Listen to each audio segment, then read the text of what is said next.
usratika de la sanga chukorbani muskorbaw dunkibaru yin sigi kunyi aude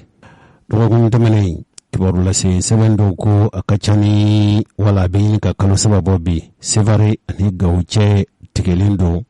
mogo fe mogo minun koko uluka jamana damnili ka dabo kunyi faso miseka ke aslame jamana chugumi ubafo ukele bolo de mako kabita zerma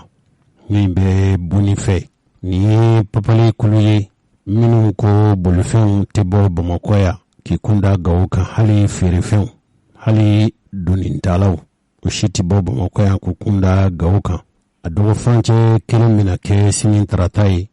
abe akachani mobilitani fly wala mobilitani fly nyongbo kulu bora gawo ulaba anku nanu jombori uyimin ke abe yinika dogo franche damadamabo utumbe ka minun kono yi mali kelechew uluku senze mali kanani mali lakanabaw kaseku senze nimboli fe nunu labande jeni nina ni dine kelechew fe minun nu kembe ka oyo ke ubaka gwanfuro konika sharia dibi boli sebe minun zorlan fe oye kafo boli fe tan ani kononton konunu minena mu fe minun nu kokolu be dine kelela yala niye dine kele doyewa ulu de tasuma do muka sani fere fena minun be no ye mobili duni bawye mobili boli bawye ani uka krefe sigi a wajibira nunu fe uka nunu toyi uka tasma do mboli fe mbela utlala ka nunu labambla ko ombore yoroyi minun be ta jamana koron fe ulu ba don ka fo ombore kunin kelendo nunu sago kero de krangrani yana kabila min be nu kwa mako zerma ulu togola kelebolo dobe ko de kembe ka asago boli ni yoro la kani cheni nunu ke umata shi mamiri halu masran halanye ni boli fentigi nunu kamion tani kononto nunu akira jigla tige sabu ni ya jate sifawari miliyon keme chama di tasma dunani mbela ka jeni sheria minu zorla oye kafo Sidna Umar Maiga ali ninguyi ka a jiglatige fo soronyi ni ke ba minu no be duni fon duni sani fere fon duni ka bo yoro dola ka ta yoro dola ako mali marabo ubeka kuma minu fo ka fo ko papalikela ka daga nunu ku chira krengrenya mi duanza maraye ko nintechi ko papalikela nunu keme ka duanza fanfero imine ka ke usawe udungo de be kala akadu ye chugomi bake okechola en shire minu zoro kaboni ngui akeba wala atunyoni maamnu zoro anguka shire yaw angolame na boro ojinna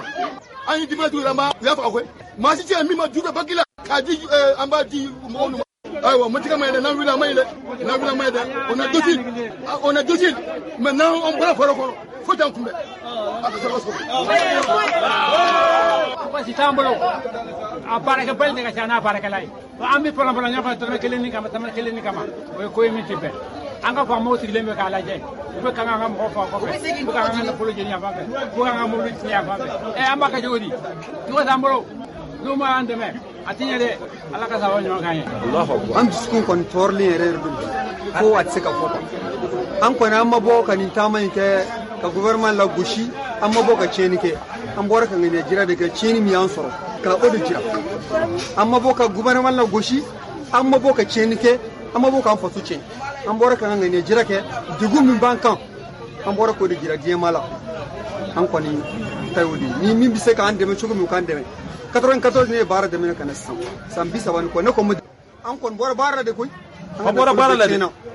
parce que ideu ibenga kan na kolo akachani million bidure kalo fula jege mo bulu abe halakira do bien taru tayoro mere mo be jurre karula bo an ko ni an tara mta ka soro mi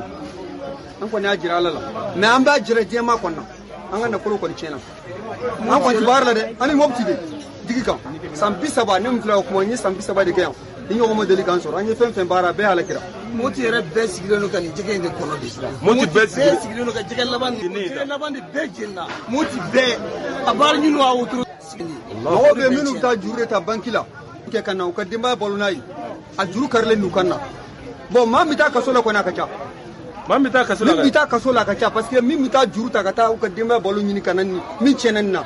a ka ca ni bana si voilà kuma de ye nin cɛkɔrɔba ni musokɔrɔbaw ninnu tun ye seereyaw ye an ye seereya minnu sɔrɔ ka bɔ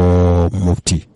kunnafoni labɛnni ani kibaruya fasiri lase sɛbɛn min bɛ n'a bɛ fɔ a ma ko studio tamani ale y'a jira k'a fɔ kamiyon ninnu bɛɛ lajɛlen falen tun do feerefɛnw de la ko feerefɛnw na ko sigirɛtiw tun b'a la motow tun b'a la bazɛnw tun b'a la kibaruya dɔ sɔrɔla k'a fɔ nin bolifɛn ninnu k'u tun bɛ ka na Bamakɔ de tuma min na u minɛna mɔgɔ marifatigi wala binganikɛla marifatigi dɔw fɛ studio tamani y'a jira k'a fɔ nin mobili boliba dɔw k'u ko tasuma ye fini minnu jeni ko a bɛ ɲini ka taa a nafolo musaka bɛ ɲini ka taa 500,000 hakɛ la nka olu ye pereperelatigɛ dɔ di k'a fɔ ni minɛn ninnu bɛɛ lajɛlen ye sanni feerekɛba dɔ de ta ye a bɛ fɔ min ma ko commerçant k'olu ye kibaruya sɔrɔ ka bɔ u yɛrɛw ka kunnafoni sɔrɔ ɲinikɛbaw fɛ ko nin kamiyon bɛɛ tun ye maa kelen de ta ye jula kelen de ta ye nin pereperelatigɛ de sɔrɔla ka bɔ studio tamani na o yɛrɛ kunnafoni lase sɛbɛn kelen in an ye kibaruya sɔrɔ ka bɔ olu fɛ u ko yoroso dugu dɔ bɛ yen mɔgɔ caman bɛ yen olu y'a jira k'a fɔ sira yɛrɛ tiɲɛni n'o ye Gawo ni Sevare sira ye cɛkɔrɔba ni musokɔrɔbaw ka sɔrɔ nin sira in yɛrɛ kan ka taa fɔ Algérie ka taa fɔ Nigeria sira in tun dilanli ko tun bɛ sen na san 2 in ɲinɛ ye nka sira tiɲɛnen don ka se hakɛ min ma juillet kalo tile 20 tɛmɛnen furancɛ fanga ɲɛmɔgɔw u ye latigɛli sɛbɛn ta k'a fɔ min ye Bamakɔ Gawo ka tɛmɛ donya sanfɛ ko a siraw u bɛna dilan baara in dalen don k'a di langilew ka baarakɛ bondaso dɔ ma nafolo hakɛ min kan ka don a da fɛ a ka ca ni sefawari miliyari 27 ye u bɛna san 2 de ka baara la larabaw yɛrɛw tɔgɔ la banki wari bon min bɛ yen n'o ye Banque Arabe pour le Développement Économique en Afrique n'o ye BADEA ye olu de y'a nafolo bɔ ni ye nin sira in jateminɛ a bɛ bɔ anw fɛ Bamakɔ ka taa Segu ka taa Mopti n'a sera Mopti a kan ka taa Gawo n'a bɔra Gawo a bɛ taa Kidal nka Tombouctou mara dɔ bɛ dɔ sɔrɔ a la n'i ye jateminɛ kɛ ni nin sira in kɛra dilanfɛn ye Doro Gosi Ombori Boni ani Douentza nka min ye Sevare ni Gawo ye o ta jɔda ka bɔ a la kosɛbɛ baara in kɔni nin t'a siɲɛ fɔlɔ ye a bɛ fɔ k'a bɛ dilan faso fɛ baara in n'a sira kɛra dilanfɛn ye Algérie Niger Nigeria Benin a bɛna kɛ sabu ye Mali ye jamana min ye n'a tɛŋunen tɛ kwaji la ni Mali dondaw kɛra cɛya fɛn ye a bɛna kɛ sabu ye min b'a to gɛrɛntɛ mana kɛ cogo o cogo Mali fan dɔ fɛ n'a fɔra ka fɔ sira tun bɛ Mali ani Algérie ni ɲɔgɔn cɛ o tun nafa bɛ bonya kosɛbɛ kibaruya in an ye nin sama ka bɔ kunnafoni fasirilase kɛ sɛbɛnw caman kɔnɔ an b'a fɔ min ma ko agence Ecofin ale de ye nin kibaruya in lase kabini juillet kalo tile 22 tɛmɛnen n'i ye nin ko in lajɛ min ye kana sabatili baliya ye bɛn kɛra kan k'a fɔ maa dɔw bɛ bi wala kunnafoni lasebaa dɔw bɛ bi mɔgɔ minnu ko ko bɛ diinɛ kɛlɛ la bi Mali kɔnɔ ani saheli jamanaw a ko ɲininkɛbaw sinsin bɛ ka kɛ fɛn minnu kan ko kabila dɔw ka baara don o kabila fɔ ko kuma ninnu hali minnu bɛ yen n'u bɛ a fɛ ka Mali kɛlɛ u bɛ Mali kɛlɛ n'o o hakilinaw de ye tuma min na diinɛ kɛlɛ ɲɛmaa ninnu n'o kɛra kabila min mɔgɔ ye i n'a fɔ Amadu Kufa o Amadu Kufa ye fila don n'ale kɔni kɛra fila kabila ye a bɛ se ka kɛ sabu ye filaw caman bɛ yen wala mɔgɔ minnu bɛ yen n'u bɛ misaliya ni filaw ye olu kɔni bɛ kɛ bolokɔni tamasiyɛn mɔgɔw yɛrɛw ti da o la tuguni nin ko in ka gɛlɛn kosɛbɛ ka kɛ i n'a fɔ papalikɛla ninnu bɛ minɛ i n'a fɔ kabila ko ninnu ye sabu min a bɛ se ka kɛ sababu ye maa caman bi i sen don a kɛlɛ la ka sɔrɔ ni bɛɛ ko ko i bɛ misaliya ta n'i ka kabila ye. A ko ninnu ni ye jateminɛ kɛ kabila dɔw bɛ yen olu ka mun ka ca diinɛ kɛlɛcɛw la, nka ni dun ye jateminɛ kɛ a dɔnnen don Mali kɔnɔ k'a fɔ maa minnu bɛ bin n'u k'u bɛ diinɛ kɛlɛ kɛ u ti maa si to yen. Hali hadamadenya yɛrɛ o hakɛ ɲinibaw f'a k'a faamu k'a fɔ Mali yɔrɔ caman bɛ bi jamana mara tɛ boli o yɔrɔw la, wala jamana ka cisigiw ni fanga tɛ o yɔrɔw la. O bɛɛ ye dalu ye bi, dalu min b'a to maa dɔw bɛ se ka don a kow senkɔrɔ. A bɛ sanjan caman bɔ bi a ka gɛlɛn ka fɔ jamana i n'a fɔ Mali min kabilaw u donna ɲɔgɔn na bila ko tɛ ka fɔ ko kabila ko kɛlɛ bɛna bange olu ni ɲɔgɔn cɛ. N'a ma lajɛ ni hakili ye a bɛna kɛ sigiɲɔgɔnya ɲuman minnu, balimaya ɲuman minnu ani jamana kɛnɛya hakilina minnu ni a kolokololen don an faso Mali kɔnɔ a bɛna dankari nin bɛɛ lajɛlen na. N'i ye jateminɛ kɛ bi minnu bɛ diinɛ kɛlɛ la an faso dugukolo kan, a sabatibaliya tɛ foyi ye fo Mali ka fanga laban a nana jasi, wala minnu bɛ yen n'olu kɛra jamana marakɛbaw ye u ti baara kɛ ni ladirilenya ye ni tilennenya ye. N'a fɔra k'a fɔ mɔgɔ minnu bɛ yen k'olu bɛ fanga ka jɔyɔrɔ fa n'olu kɛra bingenikɛlaw ye, a tun nana se yɔrɔ dɔ la ni kɔni ye finitigi ye dɔrɔn e bɛ n'a fɔ ko wara sogow cɛ la. Diinɛ marifatigi ninnu ani kɛlɛbolotigi ninnu b'a fɛ k'olu de yɛlɛma ka kɛ fitinɛ kolokolobagaw ye. Kuma bɛ kuma la o farati ka bon kosɛbɛ. Diɲɛ bɛ yɔrɔ min tubabuw ye an kari ɲɔgɔn na ni bɔlɔlɔ ye. Maa o maa n'i kɔni tɔgɔla telefɔni san faso in kɔnɔ e mana taa carte puce kelen san ka don i ka telefɔni kɔnɔ, ninnu bɛɛ b'u yɛrɛ kɛ diɲɛ kibaru jɛnsɛnnaw ye, u b'u yɛrɛ kɛ kunnafoni lasilaw ye. U caman ka kumaw o bɛ kɛ fɛn ye min bɛ tasuma don jamanadenw ni ɲɔgɔn cɛ. O balikɛla ni marifatigi ninnu olu fana b'a tɔ bɛɛ lajɛlen tiɲɛ, sabu a silamɛya diinɛ a bɛ fɔ cogo min an karamɔgɔw fɛ siga ko min t'a la. N'i y'a ye k'a fɔ marifatigi ninnu an yɛrɛ k'a fɔ dansago wale kɛbaw fɛn ko fɛ n'a bɛ kɛ mɔgɔ fɛ n'i ma kɛ ni hakili ye e ye dansago kɛbaa de ye. O dansago kɛbaa ninnu baara min bɛ u bolo o de ye k'a fɔ jamana yɛrɛ fanga mafiɲɛra yɔrɔ o yɔrɔ n'a nana kɛ k'a fɔ jamanaden dɔw jigilatigɛlen don kɛrɛnkɛrɛnɲana min ye denmisɛnninw ye baara sɔrɔbaliya. Faso de kan ka wuli ka kibaruya lase cogo ɲuman na. Hali ni dɔw ko ko faso bi sɔn yɔrɔ bɛ yen ko Mali ka mara tɛ o yɔrɔ la, fo laseli ni bilasiraliw de ka kɛ min b'a to dansago kɛbaa ninnu u tɛna se ka denmisɛnninw sɔrɔ cogo min. Hali kɔsa in na kɛ cɛkɔrɔba ni musokɔrɔbaw ni ye jateminɛ kɛ kɔsa in na mɔgɔ dɔw minɛna ko siganamaw don. O siganama ninnu ni maa o maa ne kɔni yɛrɛ ko ye maa bɔnsima ye, sawura min bɛ la o ye alisamɛ sawura ye ko ye bɔnsi ka jan kulusi fɛrɛlen t'i la ten.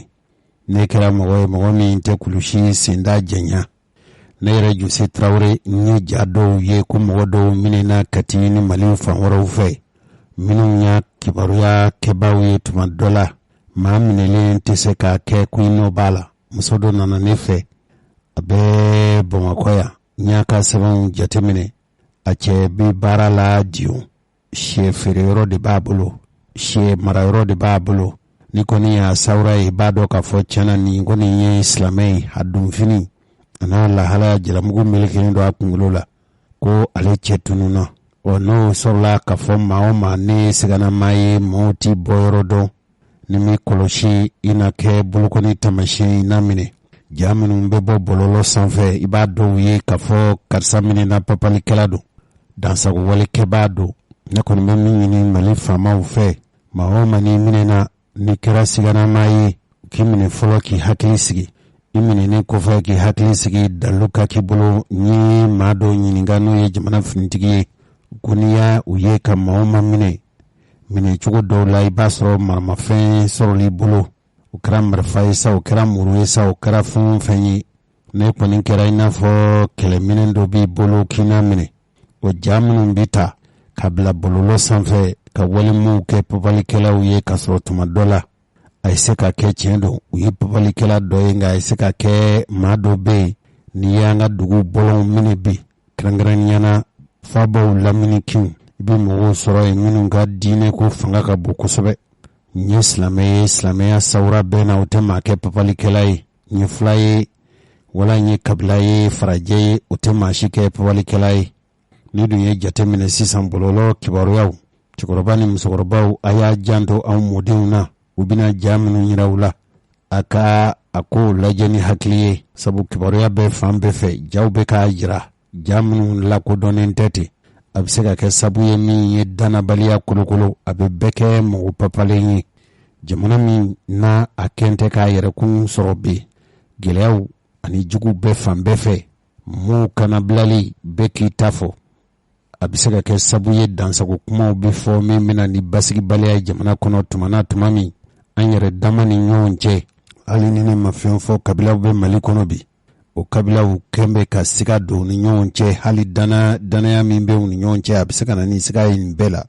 nin n'a ɲɔgɔnna kow de bɛ fitinɛ kolokolo kabilaw ni ɲɔgɔn cɛ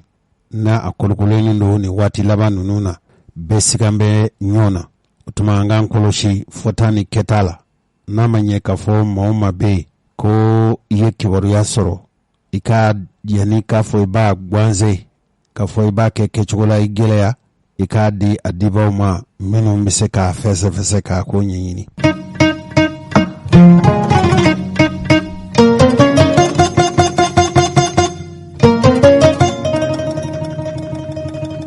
cɛkɔrɔba ni musokɔrɔbaw tuma dɔ la a kɛra aw yɛrɛw somɔgɔ ye o a kɛra aw kibaruya ɲini tɔla senama ye o aw b'a mɛn k'a fɔ Mali sɔrɔdasiw hali ne yɛrɛ ka laseliw la n b'o laseliw lase aw ma k'a fɔ Mali kɛlɛcɛw bɛ ka cɛfarinya ni kɛlɛmasaya fari da o kuma in fɔlen yala a bɛ se ka faamu cogo di k'a fɔ juillet kalo tile 22 tɛmɛnen diinɛ marifatigi minnu n'u k'u ka kɛlɛbolo ye Amadu Kufa ale ka kɛlɛbolo min n'u k'a ma ko Kabita de Masina o ko ninnu sera ka taa daminɛli kɛ fo kati yɛrɛ don ni Bamakɔ cɛ a tɛ furancɛ janbɔ ten ka na ye yɛrɛ ni halaki kɛlɛ dabali fɛrɛ min bi ka tigɛ ninnu fɛ n'a bɛ f'u ma ko attaque kamikaze ka mugu don bolifɛn na i n'a fɔ jumajan tɛmɛnen n'u bɛna juillet kalo tile 22 ma k'i kunda Sunjata tɔgɔ la sɔrɔdasi daga soba min bɛ Kati a dɔnna k'a fɔ Mali yɛrɛ ka kɛlɛ dabali ni fɛɛrɛ tigɛ yɔrɔba de y'o ye Mali dugu kɔnɔna Mali jamana kɔnɔ yɔrɔ dɔw bɛ yen o k'a fɔ ko yala nin ye dalu min bɛ se k'a jira k'a fɔ Mali sɔrɔdasiw bɛ ka kuma min fɔ u da la wala an bɛ ka min mɛn ko yala nin ye Mali sɔrɔdasiw dɛsɛtɔ ye wa ko n'i y'a ko lajɛ cogo dɔ la a bɛ se ka mɔgɔ hami wala k'a ye k'a fɔ dabali ni fɛɛrɛ minnu bɛ ka tigɛ Mali kana ni Mali lakanabaa dɔw fɛ Mali kana ni Mali lakanabaw fɛ n'o y'an ka finitigiw ye ko yala ninnu bɛ ka Mali sɔrɔdasiw ka dabali an'u ka fɛɛrɛw bɛ ka ɲɛ sɔrɔ a la wa ɔ n'a tɔ kɛra k'a fɔ bingani walew tɛ kɛ fo a tɔ tora ka mugu siri yɛrɛ la ka taa mugu pɛrɛn n'u yɛrɛ ye Mali kɛlɛdaw la wala Mali sɔrɔdasiw ka dagaw la tiɲɛ yɛrɛ la a tun bɛ kɛ fɔlɔ min na sisan tɛ ka kɛ o kɛcogo la yala nin ye Mali sɔrɔdasiw u dɛsɛli nin y'a dabali n'a fɛɛrɛ de sɔrɔtɔ ye wa papalikɛla ninnu fɛ ɔ ninnu ye kuma minnu tuma dɔ la maliden dɔw bɛ yen u jigilatigɛlen wali papale u bɛ se ka nin kuma ninnu fɔ yala a bɛ faamu cogo di k'a fɔ jamanaden minnu ma min u ma bɔ hami wɛrɛ tɛ u la cɛfɔ ni kanbɛn ani karama bɛ se ka segin jamana kɔnɔ min b'a to olu bɛ se k'u t'u ka dahirimɛ ɲini ɔ tuma o tuma ni papalikɛla ninnu ye nin wale ninnu kɛ i b'a mɛn k'a fɔ Mali sɔrɔdasiw y'u fɛlɛbɔli daminɛ o fɛlɛbɔli ninnu a bɛ se ka t'u gosi f'u ka daga la tuma dɔ la fɔbajugu dɔw bɛ yen bɛɛ tɛ maliden yɛrɛ ye koyi. I b'a sɔrɔ jamana wɛrɛ mɔgɔw bɛ i n'a fɔ Niger yɛrɛ jamana kuntigi bi n'o ye Mohamed Bazoum ye. Ale tun y'a jira k'a fɔ Faransi bɛ ka taali min kɛ ko Mali kɔrɔnfɛ dugu ninnu ko pabalikɛlaw na taa o yɔrɔ ninnu minɛ. An dun ɲɛ bɛ fɛn min na bi o ye k'a fɔ diɲɛ don o don an bɛ ka min ye an bɛ ka min mɛn o ye k'a fɔ Mali sɔrɔlasiw dɔɔni u bɛ ka ɲɛ sɔrɔ u ka kɛlɛ dabali fɛrɛ la. Ni dun ye Mali lajɛ, Mali ye jamana de ye min bɛ farafinna cɛmancɛ kolo la. Mali ani Kouaji tɛnkunden tɛ ɲɔgɔn na,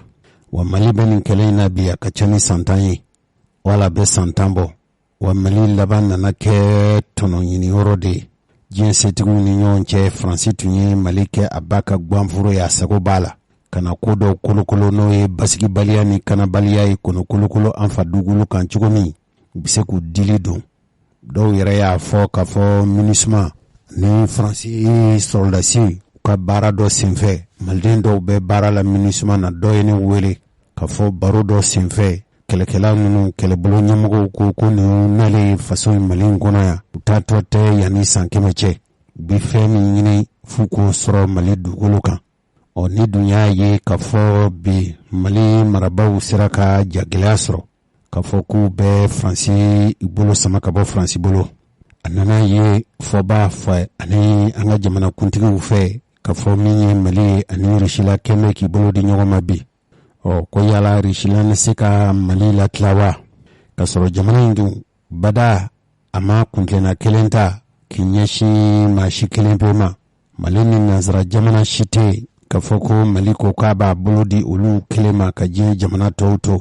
Mali ka taabolo ma yɛlɛma hali ni jamana kuntigiw kɛra falenfɛn ye, k'a daminɛ kabini Modibo Keyita kana Musa Traore kana se fo an bɛ don min i n'a fɔ ko bi hali n'a y'a sɔrɔ tintini fanga bonyana Mali jamana kuntigiw kan kosɛbɛ, a nana ye k'a fɔ Mali marabaw diɲɛ Mali ni diɲɛ kɔni cɛ Mali maa ka kuntilennaw falen ten kosɛbɛ. N'i ye jateminɛ kɛ Mali de ye jamana ye jamana min y'a jira k'a fɔ Mali ka jamana kuntigi halalaya ka Mali mara Mali dugukolo ka kɛ Mali ta ye ko Mali labɛnnen don. N'a y'a sɔrɔ fɛn o fɛn bɛ se ka kɛ min bɛ farafinna ka kɛlɛya ni fara ɲɔgɔn kan ko fɔ ko Mali labɛnnen don ka diɲɛ a ka dugukolo halalaya kɔrɔ farafinna bɛ se ka kɛ jamanaba kelen ye cogo min. Hali ni Mali ka dugukolo yɔrɔ dɔ bɛ yen n'o kan ka kɛ o kama ko Mali labɛnnen ye. Hali ni y'an ka jɔnjɔn lamɛn waati bɛɛ lajɛlen na i b'a dɔn k'a fɔ Mali bada kudayi Mali ye jamana min o wajibi de ye o ja wajibi de ye munna sabu n'i ye jateminɛ kɛ an faso Mali jamana o jamana n'o y'an lamini i b'a sɔrɔ o ye dɔ ta anw fa dugukolo laada fa dugukolo la. Mali ni Laginɛ ko nin tɛ o, Mali ni Laginɛ jamana kelen de ye. Mali ni Côte d'Ivoire tɛ. Côte d'Ivoire kan t'u ka tukɔrɔ dugu yɔrɔba ninnu ma dɛ fo ka se Korogo fo ka se Zegwa ninnu. Côte d'Ivoire a fan min n'u bɛ Mali n'u ni Mali bɛ dancɛ bɔ ni Côte d'Ivoire dugukolo tila fila ye bi tilancɛ in bɛɛ ye Mali dugukolo dɔ ye Mali kɔrɔ dugukolo dɔ ye. Burkina Faso ko nin tɛ fo ka se Bobo ma n'i taara Bobo i t'a dɔn k'a fɔ i bɔra Mali dugukolo dɔ kan yɛrɛ. Senegali fo ka se Tamba nin bɛɛ ye jamana kelen ye. Gambia kɔni dɔ fɔ tigiw y'a jira k'a fɔ Gambi ye Mali fa dugukolo kɔrɔ ye. Ni Mali ko k'a labɛnnen don k'a ka dugukolo dancɛ bila farafinna ka kɛlɛya bɛ se ka sabati cogo min o tɛ balana ko ye o. Mali sɔrɔlasiw u ka kɛlɛmasaya farida n'o siga bɛ maa min na an tɛ Mali sɔrɔlasiw ka kɛlɛ kuntigi n'o ye kɛlɛbolo kuntigi dɔ an tɛ ale ka kuma lamɛn. Ale ye min fɔ Mali bɛ lahalaya min na bi. Cɛkɔrɔba ni musokɔrɔbaw n bɛ pereperelatigɛ di aw ma k'a fɔ Mali kɛlɛbolo dɔ bɛ yen n'u ko a ma ko Mali ko kɛlɛbolo ɲɛmɔgɔ de ye Colonel Mamadu Masawule Konate Mamadu Masawule Samake. Gɛlɛya minnu bɛ Mali sɔrɔlasiw dala bi u tɛ jugu ni nin bɔ u tɛ jugu ni nin dɔn ka bɔ ɲɔgɔn na cogo min an bɛ se ka faamuyali kɛ an k'a yɛrɛ ka ɲɛfɔliw lamɛn bani. Monter en puissance a tɛ k'a senti kosɛbɛ. C'est vrai? Je pense que monter en puissance ni sisan a daminɛ ni sisan je me dis à peu près 6 mois.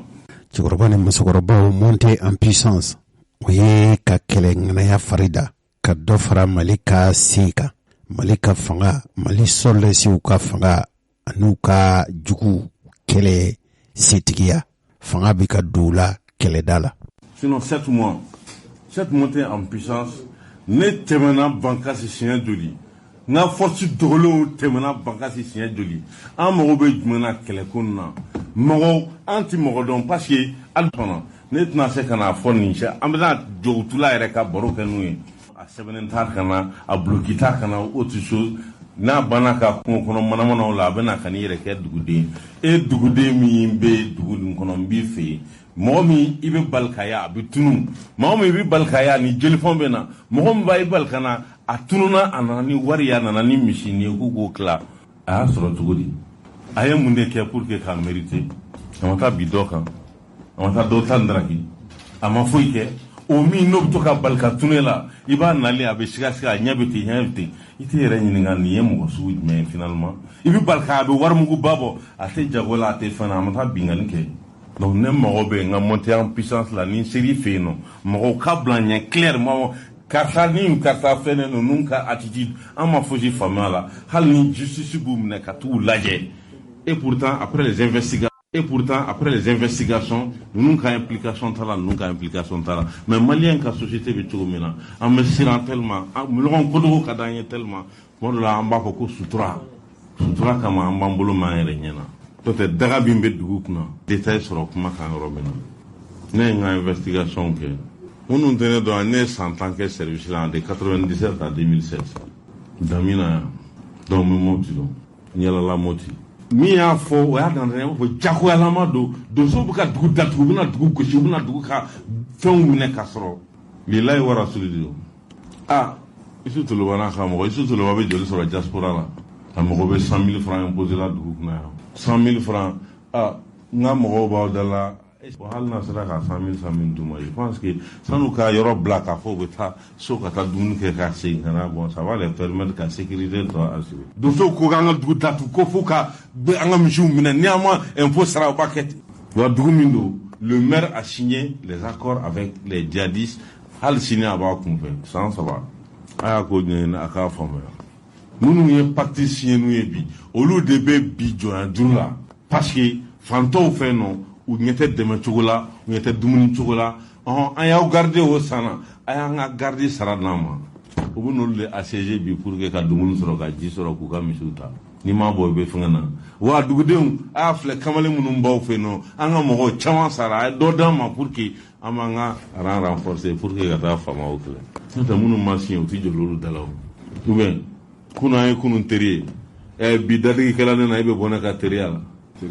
D'accord. Donc, j'ai besoin, mi tɛmɛ fan min na, ni ne ma mɔgɔ jɔnjɔn sɔrɔ min bɛ se ka éclairer k'a fɔ oui, nin de don. Parce que ni ne nana dɔrɔn, o b'a ne ni fanga bɛna cogo min na, bɛɛ bɛ bɔnsi tigɛ, bɛɛ b'i ko k'i jɛ ka bɔ jadi fini na, ka na sigi dugu kɔnɔ, ka thé min ye, ka baro kɛ nin ye, ka fanga dɔrɔn wa surasiw normalement n'a to ninnu ka tɛmɛ semaine 1 semaine 2 sa u taa na taa ɲɛfɛ u bɛ sɔrɔ ka taa segin ka taa dogo kɔnɔ u ka fɛn kɔrɔw daminɛ ka marifa kɔrɔw ta ka segin ka na dugudenw tɛ c'est ça ni mɔgɔ tɛ ne ɲɛ ne kɔni bɛ baara kɛ mais n bɛ baara kɛ ni dugudenw ɲɛ de o de la b'a fɔ ko ni population ka aide tɛ surasiw ka baara tɛ sira sɔrɔ qu'on ait le courage k'a fɔ an na et pourtant dans ce quartier là voici l'homme perturbateur voici nin de kun don jɛnɛ daga kɔsa in na ne ye mɔgɔw sɔrɔ volontaire f'u ye numéro d'u ma a bɛ mɔgɔ 10 bɔ ne mago bɛ mankan min bɛ jɛnɛ dara jɔn ni jɔnw y'a auteur ye n ka taa tɛgɛ da u kan k'o minɛ karisa bɛ yen oui ne bɛ yen ne bɛ se k'aw dɛmɛ nin fana bɛ yen moi je peux vous aider nin fana bɛ yen bon a y'aw sigi ni n ka sɔrɔsiw donna parce que o y'a sɔrɔ n bɛ ka wolomali kɛ fan dɔ la ne fɛngɛna sisan mura fɛngɛ daminɛ de o bɛna ban tuma min na k'an attaque kɛra donc o y'a sɔrɔ déjà ne n'olu ye contact kɛ non n ka force dɔ bɛ na n'o nana dɔrɔn n b'o bila jɛnɛ mais ni force ba nana ka na sigi ten bɛɛ bɛ profil ba kɛ bɛɛ b'i mankun mɔgɔ si tɛ fɛn kɛ min ye jugu ye bɛɛ bɛ girin hali ni ye sɔrɔsiw yɛlɛ an tɛ an fara aw bɛ baara la k'a sɔrɔ jugu don wa oui n na foli kɛ c'est-à-dire il change carrément de profil k'a jira k'a fɔ non et pourtant aw nali diyara n ye an ta dugumala la a bɛ ka bere kɛ k'u se tigɛ donc population civile de b'u dɔn civile de b'a dɔn nin ka susceptibilité ye nin ye olu de bɛ se k'a fɛn suguya kɛ donc n'olu yira l'u la u b'u minɛ mun ye dɔw sɔrɔ minnu bɛ se ka taa yɔrɔw yira n'a tɛ mais Djenné concernant na intervention bɛ yen nɔ depuis tile joli qui est de Djenné qui m'a posé la question je suis à Djenné depuis combien de jours la force spéciale qui est en train de tourner après l'embuscade là combien de jours d'eau quel est le résultat que j'ai sur Djenné d'abord yɔrɔ borontoli kɛra mais à présent Djenné dugu kɔnɔ n b'a dɔn dɔw bɔra kungo kɔnɔ ka na don Djenné dugu kɔnɔ a y'a fɔ ko k'u kɔnɔna jɛya o k'a fɔ yan na u ka minnu don mun kama a y'a bila aw kunna aw Djennékaw k'a fɔ Djenné ville historique de Djenné ka tɔgɔ tiɲɛ man di aw la a man di ne la min bɛ se ka Djenné jɛya k'a fɔ Djenné et pourtant n'a ka histoire bɛɛ nin ye jamana respectable de autre chose ni Modibo ma se ka fara ɲɔgɔn kan ka fatiya ta ka Djenné bɔ sɔrɔsiw kan ka dɛmɛ u ka baara la k'a fɔ bon nin tɛ bɛn an fɛ yan nin tɛ kɛ an fɛ yan nɔ mɔgɔ nɔgɔlen t'an fɛ yan nɔ yɛrɛwolo n'i tɛ yɛrɛwolo i tɛ se ka. cɛkɔrɔba ni musokɔrɔbaw a ye nin mɛn gɛlɛya minnu bɛ Mali sɔrɔdasiw kan papalikɛla ninnu kɛlɛli la u ka baara senfɛ u bɛ gɛlɛya minnu sɔrɔ ne m'a fɔ k'a fɔ u ka baara bɛɛ ka ɲi dɛ kɛlɛ a jujɔn mɔɔw b'o dɔn nka kɛlɛ bɛ ban cogo min o ye simako de ye hali Mali bɛ lahalaya min na kɛ Mali k'a yɛrɛkun sɔrɔ nin sɔrɔdasiw de ka kuma ye maa wɛrɛ tɛ dɛ an ka Mali sɔrɔdasi kɛlɛbolo min n'o ko ma ko Mali ko o de bɛ ka Mopti ani Segu fan dɔ nka kɛrɛnkɛrɛnnenya Mopti kɛlɛ ganbɛ kosɛbɛ n ko ne yɛrɛ bɔlen Mopti kɔngɔ bɛ Mopti maaw n'a fɔ Jose kɔngɔ bɛ Mali fan bɛɛ nka Mopti ta ka jugu ni yɔrɔ caman ta ye nka mun de ye Mali sɔrɔdasiw jaasi ka sini ma mun y'a to jamana in dira juguw ma sabu a bɛɛ lajɛlen kɔ daminɛna an b'a fɔ min ma ko bɛɛ y'a fanga n'o ye démocratie ye kabini démocratie in donna Mali kɔnɔ a nana ni tiɲɛni ye hali n'a ye dilali kɛ nka sɔrɔdasi kɛlɛbolo a y'o jasi n'o siga bɛ maa min na an tɛ colonel Masawule Samake ale ye kɛlɛbolo min bɛ yen n'a bɛ fɔ a ma ko Mali kɛlɛbolo wala kɛlɛbolo Mali wala kɛlɛfɛrɛ Mali wala kɛlɛ wuli ka jamana kumabɔ Mopti mara la aw k'a yɛrɛ ka kuma lamɛn bani. Jamana nin bɛɛ ma an ye Algérie guerre de libération kɛ Guinée envahira par les Portugais an wulila dɔrɔn bɛɛ escadron ni fɛn dɔw wulila ka taa ni an ka min wulila ka t'u gɛn ka bɔ yen an ka sɔrɔsiw taara ku taa combat la an taw filila ka don Niger u ta la faamaw wulila ka taa fɔ na ne ka sɔrɔsiw min b'aw fɛ yan nɔ u bɛ mun kɔnɔ yan nɔ a b'u ta u filila ka na a t'u bila ka segin non an bɛ ka étudier fɔlɔ bon d'accord ka bɔ Niger ka se Niamey ka se Gao kilomètre joli mun bɔra sisan nɔ ne ka don Bamako ka sɔrɔ n ka avion ma se n ka mɔsɛdenw ma se yan n'u ka minɛ n bɛ min da i ka b'a dɔn an nana pour que sɔgɔli bɛ se ka kɛ ka guerre nin nati fallait que ka nin bɛɛ de détruire de la m'a fɔ démocratie va nana ka na an ka fɛn bɛɛ tiɲɛ k'a dafiri n tɛ démocratie contre la dɛ mais a kan ka na n'a nacogoya ye donc armée taara k'a dafiri parce que a fɔra non civil kan ka fanga sɔrɔ armée kan démocratie nana 92 kana se kuma jumɛn ma fɛn nana a bɛɛ ka contribution ye an ka armée daji parce que a fɔra ka armée faga pour que démocratie bɛ sira sɔrɔ pour que jamana bɛ développer a y'an ka missile feeretɔ yan nɔ an y'an ka avion warakatɔ ye ka motel feere comme n b'a fɔ an ye ministre yan nɔ minnu dontɔn kan kɔnɔ u b'a fɔ ko awuzu bilahi mina shaitanir rajim sitanɛ tɛ kan kɔnɔ u y'a dɔn k'a fɔ tiɲɛni kɛra tuma min na 2012 ni u y'an gɛnni daminɛ ka bɔ a kɛ fɔ Gao Tessalit Kidal Tombouctou an bɛɛ ka na an da ɲɔgɔn kan Sévaré kɔnɔ yan kɔrɔ ko dernière ligne filɛ nin ye u ma kojugu kɛ mun de y'u se ka o kɛ ka na parce que défense tun bɛ kɛ ni min ye o tiɲɛna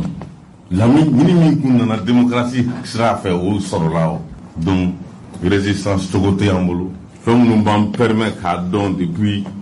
Tawudeni bɛ Bamako migi dara ninnu bɛ pan min na ni an ka 26 000 combien mig bɛ yen i b'a mɛn ko Museli Yelekura Tawudeni bɛ avion ta direct Bamako u taara ka taa lajɛ monsieur le président n y'a ye aiguille de don n'o tɛ foyi wɛrɛ tɛ o fanga bɛɛ bɔra mais sisan gouvernement mun na sinon minnu b'an commandé la bi olu y'a faamuya k'a fɔ armée nin de bɛ dilan pour que jamanadenw b'u ka sécurité sɔrɔ pour que jamanadenw u bɛ lafiya u ninkun na u bɛ lafiya u ka kɛwalew la u bɛ lafiya u ka présentation na minnu armée nin bɛ ta k'a fili ka na a ye na nin kɛ tan a ye maliyɛnw kɛ tan tuma dɔ la ne ye information dɔw mɛn k'a fɔ fulaw bɛ wuli ka taa kadɔw faga kadɔw bɛ wuli ka taa fulaw faga tiɲɛ tɛ ne ma sɔn dɔw wulila ka charger ka na nin kɛ ninnu tɔgɔ la ka segin ka taa déguiser en leur forme tout ça nin bɛɛ ye bila kɛlɛ ye fɛlɛ de ye o fɛlɛ de ye kɛlɛ ye fɛn ka da i la min ni ko nkalon ka da i la min ni tiɲɛ bɔlen don tiɲɛ tɛ n'o dar'i la tiɲɛni kɛra ouya ka nkalon da i la min ni tiɲɛ bɔlen don i yɛrɛ t'a dɔn i b'i yɛrɛ bɔ a la cogo min na donc dɔn ninnu fana bɛ dimi ta ka baga ta ka wuli ka na kɛ ten ka se ka na o ye objectif min bɛ ka ɲini objectif ye sɔrɔla o kɛra mais à l'époque minnu kun y'a observé n'u kun y'a fɔ effectivement nin min filɛ nin nin kun tɛ mais nin de kun don a bɛ solution sɔrɔ a la donc an ka monter en puissance mais y'a favoriser esprit maliko nana ka na mɔgɔw dilan k'o kɛ emprise ka cɛkɔrɔba ni musokɔrɔbaw nin dun ye Mali sɔrɔlasiw ni kunnafonilasenaw tun ye barosigi kɛ a kɛra Mopti Sevare nin bɛɛ lajɛlen fokun aw bɛ se ka faamuya sɔrɔ cogo min ka ye k'a fɔ Mali bɛɛ coro min na sɔrɔlasiw y'a ye cogo min n'u ka fɔda de ye n b'a dɔn k'a fɔ jamana in ka yɛrɛkun sɔrɔ fitinɛ min bɛ Mali dugukolo kan o fitinɛ tasuma ka se k'a fa Maliden kurukara bɛɛ lajɛlen fo minnu tɛ jamana in kolo sumali fɛ kɛ u bɛɛ bɛɛ n'a kan ka fɔ waati sera sa segin ka kɛ kun sigi la ka cɛ fɔ ka bɛn ɲini malidenw ni ɲɔgɔn cɛ bɛnɲɔgɔnya ni sigiɲɔgɔnya ni balimaya min bɛ kabilaw ni ɲɔgɔn cɛ u bɛ se ka segin cogo min sira caman lajɛra min b'a to malidenw bɛ se ka jibɔ ni ɲɔgɔn cɛ malidenw yɛrɛw dama ni ɲɔgɔn cɛ ka kɔnbi ɲɛ ko mana gɛlɛyaw ni ɲɔgɔn cɛ cogo o cogo lahalaya ni kɛsira dɔw bɛ yen i n'a fɔ sinankunya i n'a fɔ balimaya a nana kɛ fo Mali yɛrɛ ko k'u bɛ kolo sigi kolo min ye kumasigi jibɔn ko Mali y'u kolo sigi Mali kɔnɔ cogo min jamanadenw yɛrɛ u bɛɛ lajɛlen bɛ se ka u ni ɲɔgɔn cɛ fitinɛ tasuma fa cogo min nin laɲininen don koyi ŋaniya ninnu a bɛɛ tɛ se ka kɛ marifata ye a bɛɛ tɛ se ka kɛ tajuru sara ye hali kɛlɛ min bɛ senna kɛ o denmisɛnnin joli bɛ yen o maa joli bɛ yen n'a yera k'a fɔ olu ye marifa ta k'u yɛrɛw sigiyɔrɔ kɛlɛ wali jamana ɲɔgɔn kelenw kɛlɛ yala Mali tɛ hakili jagabɔ sa wa k'a lajɛ mun de bɛ se ka kɛ bi sɔrɔlasiw hali n'a sɔrɔ k'olu ta ye kɛlɛ ye yala sira wɛrɛ tɛna se ka bɔ min bɛ se ka ladilali kɛ wa Bajangara 24 ye kunnafoni lase ja filɛ bondaso ye olu ye seereya dɔ sɔrɔ ka ye k'a fɔ n'i ye Bajangara jateminɛ kɛlɛ gɔlɛnba de bɛ yen kɛlɛbolo min bɛ yen n'u k'a ma ko Dana Amasagu hali n'a y'a sɔrɔ ne Josi Traoré wulila n ko n bɛ taa Bajangara maa dɔw tun ye balo duman ko an ka taa yɔrɔ min ni musow ni denmisɛnw u taara sira daw ɲɛ k'u ka bolifɛn jeni ne tun taara ko n bɛ taa Bajangara ko ka taa balo di Dana Amasagu mɔgɔw y'a fɔ k'a fɔ k'olu bɛna Yusufu Toloba wele ne yɛrɛ ye min sigi u cɛla ye a ka ca ni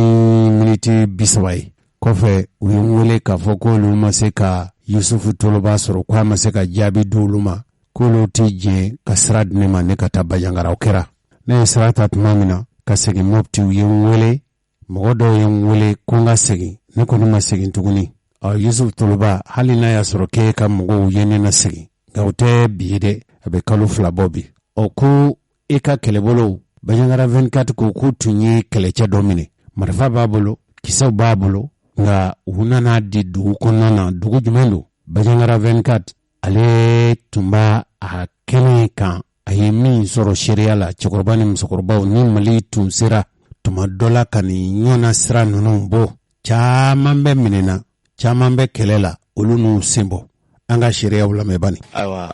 hali bi n bɛ se ka kuma ɲɛna bon cɛdenw nana ni cɛ ye k'a di an branche politique mɔgɔw ma ko k'a di dugutigi ma a somɔgɔw ma an bɛ cɛdenw fo hali bi an bɛ segin an bɛ Dana Amasagu fo bon ni an bɛna min fɔ Dosoba ye kuma fɔ c'est-à-dire ni ye Ala latigɛ don sinankuya kɔnɔ Ala latigɛ don kuma tɛ tɛmɛ a kan n'i y'a ye a sɔrɔla marifa b'a bolo chargeur 4 b'a bolo bozo don a sigira u y'a minɛ u m'a tiré o fana ye sinankuya ni nkalon t'a la Ala ka tiɲɛ dɛmɛ vraiment cɛkɔrɔbaw minnu bɛ yan a ka duwawu minɛna parce que aw ka duwawu y'a to an ma bi jan kɔnɔ parce que a minɛna kɛlɛ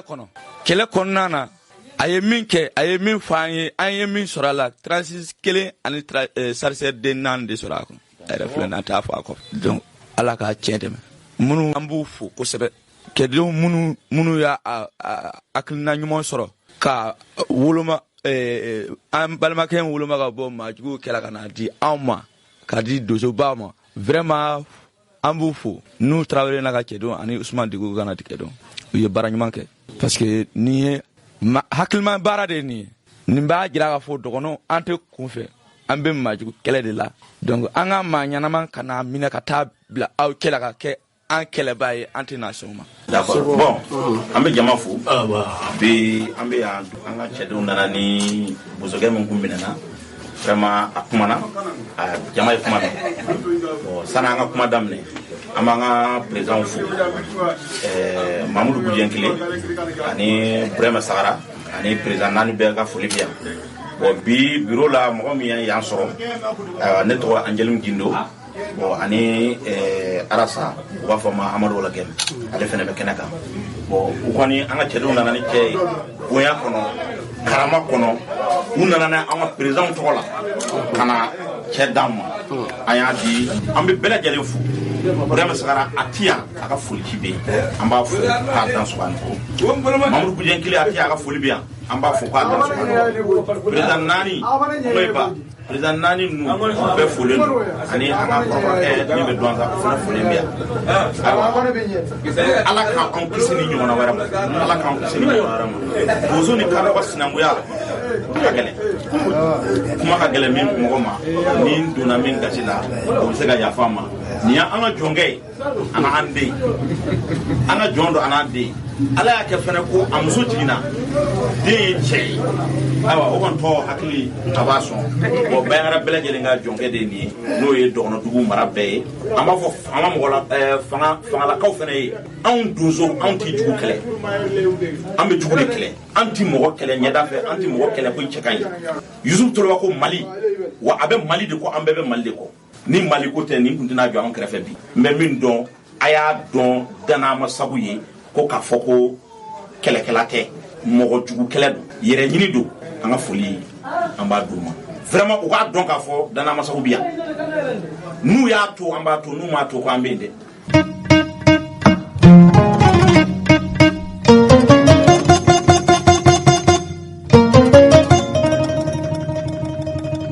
Cɛkɔrɔba ni musokɔrɔbaw an bɛna an da se fɛn min ma sisan o ye jɔnya ye jɔnya ye fɛn ye fɛn min a sɔrɔla a laada la kɛrɛnkɛrɛnnen ɲɛna farafina tilebiyanfan jamanaw saheli cɛncɛnfoka kɛn bɛ ka jamana minnu labɔ jamana dɔw kan farafin de ye jɔn ye jamana dɔw kan siya dɔw kɛn bɛ ka siya dɔw kɛ jɔn ye mɔgɔ bɛ se k'a fɔ mali yɛrɛ kɔrɔnfɛla fɛ danfara min yɔrɔ minnu bɛ anw ni larabu jamanaw cɛ o yɔrɔw la farajɛ minnu bɛ n'o ye sulakalamaw ye hali mali tilebiyanfan bolo in fana fɛ furancɛ minnu bɛ mali ni muritani cɛ a ka ca farajɛw hakili la k'a fɔ farafin de ye jɔn ye nka mali yɔrɔ min bɛ kɛrɛnkɛrɛnnana min ye kayimara ye jɔnya ye tiɲɛ de ye a kɛra i n'a fɔ kabilaw bɛ cogo min jɔn kabila bɛ yen kayimara la kɛrɛnkɛrɛnnen ɲɛna a kɔlɔlɔ fanga ka bon kosɛbɛ hadamadenya matarafabaw olu y'a jira k'a fɔ nin ye hadamadenya kankɔrɔ sɔsɔ walew ye a bɛ waati bɔ bi mɔgɔ minnu bɛ yen n'a fɔra k'a fɔ olu ye jɔn kabilaw ye olu de kɛn bɛ ka wuli bi a dɔw bɛ bugo a dɔw bɛ fa a dɔw tɔɲɔni bɛ taa k'u sɛgɛrɛ u dɔw bolofɛnw bɛ minɛ nin siratigɛ in de la sa mɔgɔw wulilen don mɔgɔ minnu dugubaw ni dugumisɛnw kɔnɔ ko ka nin wale ninnu kɛlɛ dɔw ɲininkali u bolokun tɛ fɛn wɛrɛ ye k'a fɔra k'a fɔ n'u ma boli ka bɔ yen k'u b'u fa dɔw yɛrɛ taatɔ kɛra u tɛ se ka sigi wolola dugu minnu kɔnɔ ye dɔw ko k'ale bolila ka na fo jɛma a muso n'a denw kɔni tora dugu la ye nka olu sigilen don ka sariyatigiw kɔnɔ dɔw ko ni sariya kɔni ye yamariya k'a fɔ u bɛ lafasa ko ne na segin bɔyɔrɔ la mɛnɛ kulubali ale ye mɔgɔ ye mɔgɔ minnu u y'a sɛbɛkɔrɔ fulukuto k'a gosi a ka yɔrɔ la keriwani n'o bɛ kayi fɛ a fɔra fɔ cogo min dɛ a laban taara kuma dogo nin ko in gɛlɛyalen don ka se hakɛ min ma mɔgɔ minnu n'a fɔra k'a fɔ u tun ye jɔn ye o ma dɔw bolila u fa dugukolo bila ka t'u kuma dogo fan caman fɛ nka nin ko in an bɛ don min i n'a fɔ ko bi a kɛlen don kɛlɛba de ni taasira fila ni ɲɔgɔn cɛ dɔw fɛ ko jɔnya in ye laada de laada in man ka labila fiyewu mɔgɔw yɛrɛ bɛ olu ko nin jɔnya tile banna olu ma sɔn jɔnya in ma ni dun ye Kayi mara jateminɛ i b'a ye k'a fɔ mɔgɔw bɛ mɔgɔ minnu nin jɔnya sugu u fɛ la tɛ dɔw kɔni bɛ bugɔ dɔw bɛ gɛn ka b'u sigiyɔrɔw la dɔw kɛlen don bolokɔni taamasiyɛn ye dɔw yɛrɛ bɛ gɛnna ka b'u ka sigida la dugu bɛ dugu la i n'a fɔ Manbere mɔgɔw bɛ bi minnu bolila k'u sigiyɔrɔ bila u bɛ 10,000 hakɛ bɔ hali n'a y'a sɔrɔ k'a fɔ an bɛ waati min na i n'a fɔ ko bi Mali marabaw y'u bolonɔbila kɛ bɛnkansɛbɛw la minnu ko jɔnya tile banna ko hadamadenya hakɛ a tuɲuni walew don hali n'a y'a sɔrɔ k'a fɔ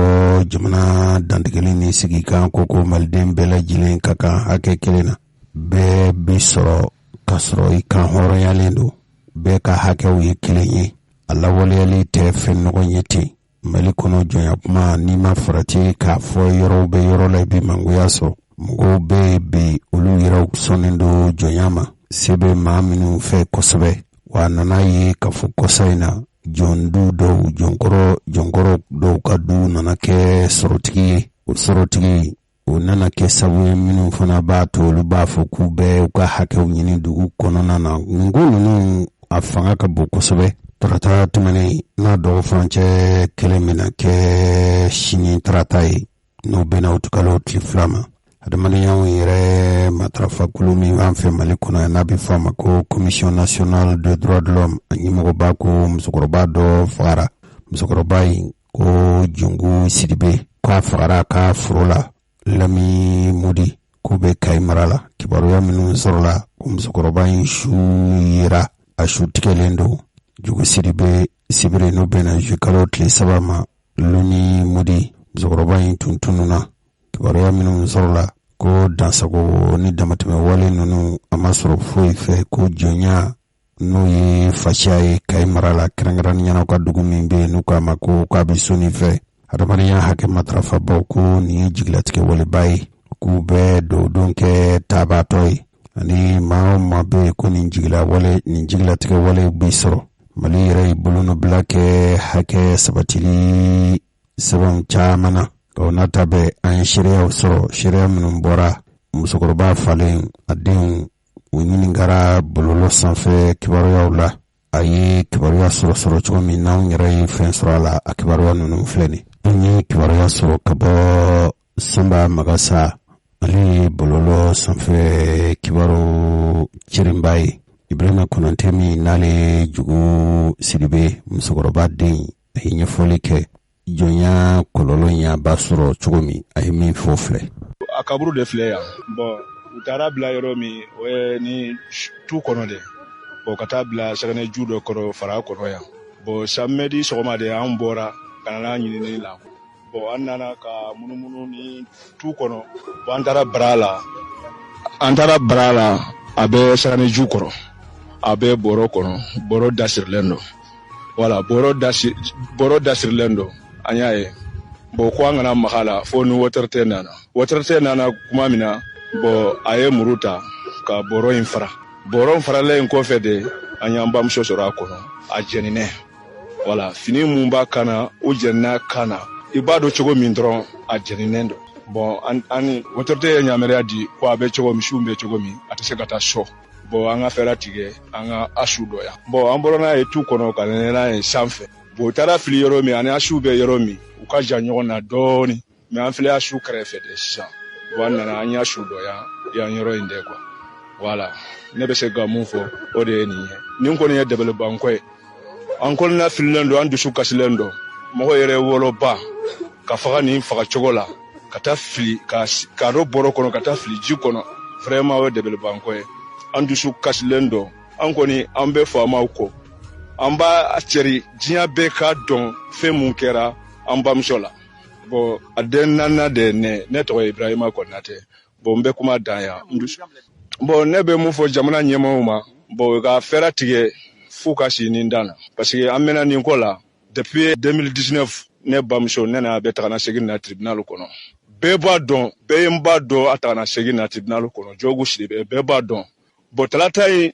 tɛmɛnen yɛrɛ de u y'a wele Kayi liberté provisoire la a nana a ye ne sɔrɔ Kayi ne n'a taara ɲɔgɔn fɛ liberté provisoire ɲinini na bon ɲa ma sɔrɔ a la parce que n ba ma sɔn parce que a ko degun b'a kan wa ko mun na degun b'a kan hali bi est-ce que musow y'i gosi ani sisan cɛ ko wɛrɛ kɛra wa a ko ko wɛrɛ kɛra kɛ parce que le 17 a denkɛ ne a mɔden u taara sɛnɛ kɛ le 18 u taara sɛnɛ kɛ o mɔgɔ kelen ninnu de don u ye formation ta mɔgɔ 30 ɲɔgɔn na u nana jɛ a denmuso la foro kɔnɔ ko a ka bɔ foro kɔnɔ parce que olu ka den bɛ kaso la bon n dɔgɔnin kɔni ma fɛn fɔ parce que olu jamaba de nana wala ale kɔni a ma fɛn fɔ a ko problème t'a la a ko ne ka bɔ ne kɔni bɛ bɔ n bɛ taa so bon ale bɔra ka dɔ a ka mobili kɔnɔ ko a bɛ taa so bon u ye kabakuru ta k'a ka mobili ci bon n bamuso ko o de gɛlɛya b'a kan parce que n'a sɔrɔ n'a sɔrɔ fɛn bɔra la a bɛ se ka jɛni provisoire la mais fɛn ma bɔ a la hali u bɛ t'u ɲɛ de bon an kɔni bɛ mun ɲini faamaw fɛ bɛɛ ka jɔ a jɔyɔrɔ la nin tɛmɛna dan na dɛ depuis 2019 musokɔrɔba in bɛ yoli la a bɛɛ sɛgɛn na u y'a gosi u y'a bugɔ u ye fɛn bɛɛ k'a ye mais an kɔni an bɛ mun ɲini autorité fɛ an bɛ autorité kɔ u ka fɛɛrɛ tigɛ nin na a bɛ se ka dan yɔrɔ min assalamu alaikum wa rahmatullahi ta'ala wa barakatuh.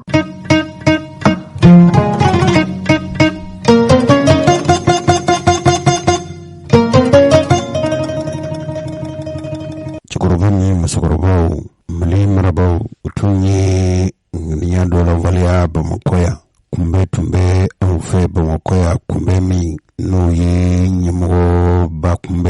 ɲɛmɔgɔbaw ka kunbɛ cɛfɔ ani kanbɛ ni a kumaɲɔgɔnya tun sigira Alger n'a ma se ka ɲɛ sɔrɔ a ko bɛ senna bɛ san 8 bɔ bi cɛfɔ ni kanbɛ u b'o fɔ nanzarakan na ko accord issu du processus d'Alger kɛlɛbolo minnu bɛ ni jamana borotɔla kɛlɛbolo kɔrɔw don u b'a fɔ min ma ko coordination des mouvements de l'Azawad n'u ye MLA n'a nɔfɛmɔgɔw ye u tun ka ŋaniya ye k'u dama faso tigɛ ka d'u ma nka ala ni diɲɛmɔgɔw ka sɔnbaliya fɛ ni Mali yɛrɛ kunnajali fɛ Azawad ko hali n'a b'u kɔnɔ fo ka se nin yɔrɔ in ma a ma ɲɛ sɔrɔ olu laban ni Mali marabaw minnu donn'u bolonɔbila kɛ cɛfɔ ni kanbɛ bɛnkawale sɛbɛnna kabini Ibrahim Boubacar Keita tun bɛ fanga na plateforme u ye mɔgɔ minnu ko olu fana ye marifa ta nka u ko olu ka marifa ta kun tɛ jamana bɔrɔtɔli ye nka marifa bi ta olu fɛ u sigiyɔrɔ mɔgɔw ni bɛ se ka lakana cogo min ka se kulu fana ma kulu minnu olu y'a jira k'a fɔ fasoko tɛ se ka kɛ olu kɔ u ko maaw ma ko coordination des mouvements de l'inclusion tile 3 kumasigi tun kɛra o tile 3 kumasigi u tun ye kuma dakunba 3 ɲɔgɔn ta a fɔlɔfɔlɔ ye fɛn min ye kɛlɛbolokɔrɔ ninnu ni dɔw ta tun ye jamana bɔrɔtɔli ŋaniya ye ani minnu ko bɛ marifa ta k'u ka jamana kumabɔ hali minnu yɛrɛ k'u bɛ marifa ta olu sen kana bɔ fasoko la wa nin jama kunbɛ in senfɛ sɔrɔlasi jalatigibaw b'a la jamanadenw caman b'a la yɛlɛma minnu labɛnni k'u fɔra Mali kɔnɔ yan sabu labɛnw bɛ labɛnw la olu tɛ se ka kɛ fo jamana yɛrɛ dantigɛli a n'a sigi kan sariyasun n'o ye constitution ye fo k'o labɛn cogo kura de la Mohamed El Mahmoud Ramadan ale ye coordination des mouvements de l'Azawad u ko olu ka kɛlɛcɛ 26 nin bɛɛ ye olu ka kɛlɛcɛ ye ko ninnu bɛɛ lajɛlen bɛna fara Mali sɔrɔlasiw kan nin kunbɛ in tun sigi tun kɛn bɛ ka nin makɔnɔ a bɛ furancɛ janbɔ bi sabu kabini février kalo san 2000 ni san 21 olu ko olu tun sigi bɛ minnu bolonɔbila kɛ cɛfɔ in na k'u tun sigi bɛ ka nin kunbɛ in lajɛ in kɔnɔ ni lajɛ in fo Mali yɛrɛ bolonɔbila kɛ cɛfɔ ni kanbɛ bɛnkawale sɛbɛn min na n'a bɛ fɔ a ma ko accord pour la paix et la réconciliation au Mali a bɛ se ka lawaleya cogo min a ko tun balannen don yanni kunbɛ in bɛ kɛ nka kabila ko jujɔn na ko kɔni u sera ka ɲɛ sɔrɔ a la maaw bɛ maaw la olu tun jigi sigin bɛ nin ko kan kosɛbɛ baara minnu kɛra u yɛrɛ dama ni ɲɔgɔn cɛ u ni jamana marabaw ni ɲɔgɔn cɛ a caman kɛra gundo la sɛbɛn minnu tun kan ka bɔ ni ɲɔgɔn cɛ o sɛbɛn ninnu o tun labɛnnen ko bɛ sen na nin kunbɛn in tun bɛ fɛn min kan o ye jamana kana ani jamana lakana ani jamana tangani ani fana fanga ani dabali fɛɛrɛ tigɛ minnu kan ka kɛ fangako sigili la laɲini tun ye fɛn min ye o tun ye u ka bɛn ko damadama kan a dɔ ye jumɛn ye kɛlɛbolo ninnu ka kɛlɛcɛw yala olu hakɛ joli bɛ se ka kɛ Mali sɔrɔlasiw ye ka hakɛ dɔ d'u ma min b'a to ka kɛlɛcɛw bɛ se ka fara Mali kɛlɛcɛw kan hali foroba baara kɛ yɔrɔw la yala olu ka ma hakɛ joli bɛ yen min bɛ se ka kɛ foroba baara kɛbaaw ye bɛn kɔni kɛra fɛn min kan o ye k'a fɔ kɛlɛcɛ ninnu ka kɛlɛcɛ 26 san 2 nata ninnu na k'olu bɛ fara Mali sɔrɔlasiw kan a bɛ kɛ dakunba 2 ye siɲɛ fɔlɔ la 13 o n'a ta san 2 ni san 23 n'o ye san wɛrɛ ye Mahamadou Jura n'ale ye jamana yɛrɛ cɛfɔ n'a kanbɛ minisiri bondaso ale ka kɔrɔsigi ale y'a jira k'a fɔ nin ko ninnu bɛ kɛ ni hakili de ye a ko jamana marabaaw nisɔndiyalen don kosɛbɛ nin ko in bɛ se ka ɲɛsɔrɔ cogo min tuma min na jamana furuba laseli bon wari tɛ olu mɔgɔw taara a kɛnɛ forili kɛnɛ kan Mahamadou Jura ye fɛn min fɔ an k'o lamɛn bani jango tuma dɔ la an na faamuyali perepere latigɛlen sɔrɔ bisimila. Décision ba minnu taara a fɔlɔ o ye k'a fɔ ko maa minnu tun ye marifa ta kɛlɛ min ye Mali sɔrɔ o hukumu kɔnɔna na ni o tigilamɔgɔw bɛnkan sɛbɛn y'a fɔ ko fɛɛrɛ kan ka tigɛ k'u ta walasa k'u olu fana don jamana cakɛbolow kɔnɔna na eh bien gouvernement ye décision ta ani mouvement bɛnna la k'a fɔ ko 26 donc olu de bɛna ta ka don jamana cakɛdaw la donc o ma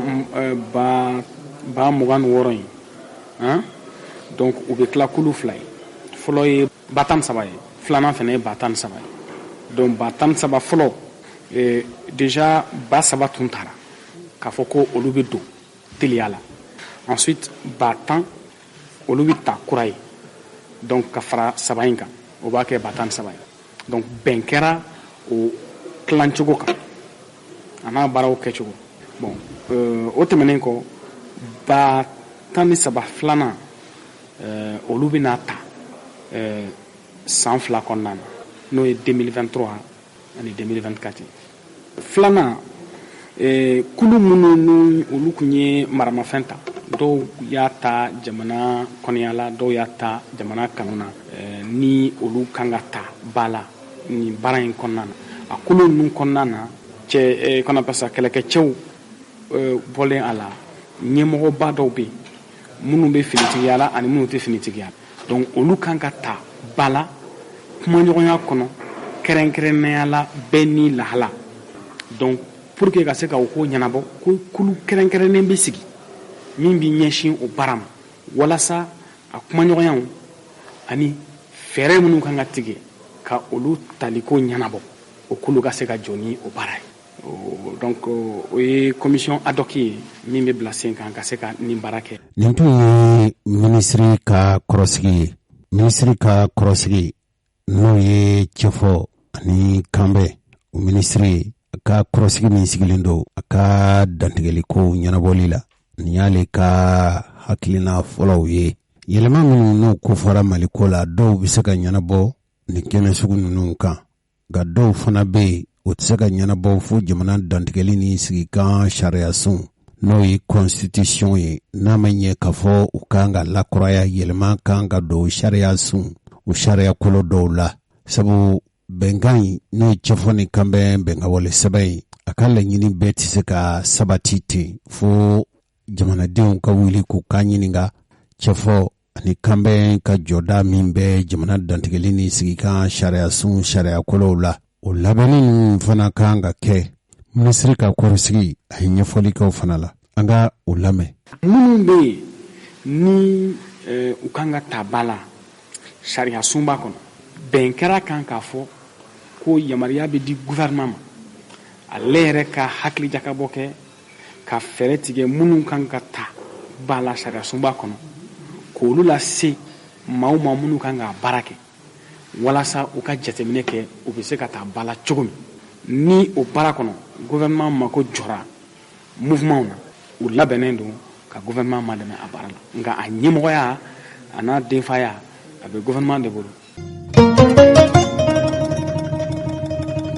cɛkɔrɔba ni musokɔrɔbaw nin tun ye minisiri ka kɔrɔsigi ka ɲɛfɔliw ye. diɲɛ yɛrɛ faraɲɔgɔnkan tɔnba n'o ye nations unies a ɲɛmɔgɔba ani farafina ka kɛlɛya tɔnba o kuntigiba n'o ye union africaine ninnu bɛɛ lajɛlen ko wasara u nisɔndiyara ni kunbɛn min kɛra ni o ye jamana yɛrɛ ka wale kunbɛn ye. cɛfɔ ni kanbɛn in bɛ se ka lawaleya cogo min sibiri tɛmɛnen dantigɛli kɛra. ninnu ko sɛbɛkɔrɔ wasalen don k'a ye k'a fɔ mali ani marifatigi ninnu bɛna ko dɔ kan o dɔ ye jumɛn ye i n'a fɔ minisiri ka kɔrɔsigi y'a jira cogo min kɛlɛcɛ 26 ninnu bɛɛ lajɛlen bɛna ta ka kɛ mali sɔrɔlasi dɔw ye ani fana jamana yɛrɛ baarakɛ yɔrɔ dɔw bɛ yen u bɛ se ka don baarakɛ yɔrɔw la hali yɛlɛma minnu kan ka don mali dantigɛli ni sigikan sariyasun na n'u sirilen tɛ sariyasun lakurayali kow kan. diɲɛ tɔnba n'o ye nations unies ani farafina ka kulu ɲɛmɔgɔba olu y'a jira k'a fɔ nin waleya ninnu bɛna kɛ sabu ye n'a kɔni waleya tɔ sabatira a bɛna cɛfɔ ni kanbɛn min bɛ malidenw ni ɲɔgɔn cɛ a bɛna caman dilan o la. diɲɛ tɔnba ye ani farafina ka faraɲɔgɔnkan kuluba u ko olu sɛbɛkɔrɔ wasalen don k'a fɔ a kɛra mali marabaaw ye a kɛra cɛfɔ ni kanbɛn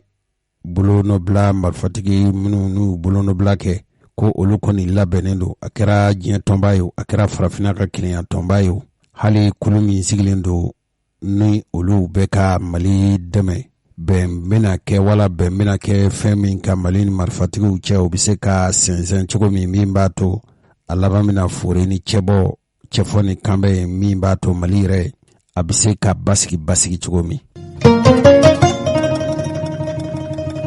cɛkɔrɔba ni musokɔrɔbaw mali ni laginɛ kɔni bɛn kɛra kan k'a fɔ nin ye jamana kelen ye. mali ni laginɛ ka jamana kelenya a kumaw ma daminɛ bi kabini moribo keyita ni seku ture olu ye u cɛsiri a ko la kosɛbɛ. general musa tarawele k'ale to fanga na fana a ko tun ɲɛɲinina nka a nana kɛ a tun ma ɲɛ sɔrɔ. kɔsɔ in na ye kibaruyaw sɔrɔ k'a fɔ mali marabaw olu tun t'an bɛ laginɛ u talen min kɛra laginɛ u bisimilara laginɛ jamanakuntigi yɛrɛ fɛ. laginɛkaw u ka jamana fangasigi bulonba la n'a bɛ fɔ a ma ko palais Mohamed V colonel Mamadi Dumbuya a ye laginɛ jamana marabaw ka laada tɔnsigi min kɛ ko mali minisiriw tun b'a kɛnɛ kan o kalo tile 4 tɛmɛnen. sɛbɛn b'an bolokɔrɔ bi ntɛnɛn dunya na hali ni baara ti kɛ u y'a jira k'a fɔ o laada tɔnsigi min n'o ye laginɛ minisiriw ka laada tɔnsigi min kɛra o kalo tile 4 tɛmɛnen a sigikan dɔ ye fɛn min ye o ye an faso mali ni laginɛ ni ɲɔgɔn cɛ bolodi ɲɔgɔnma ani kelenya ka dɔ fara o kan. nin ye farafina ka fara ɲɔgɔn kan nin y'a waletɔ dɔ ye. mali minisiri 5 tun bɛ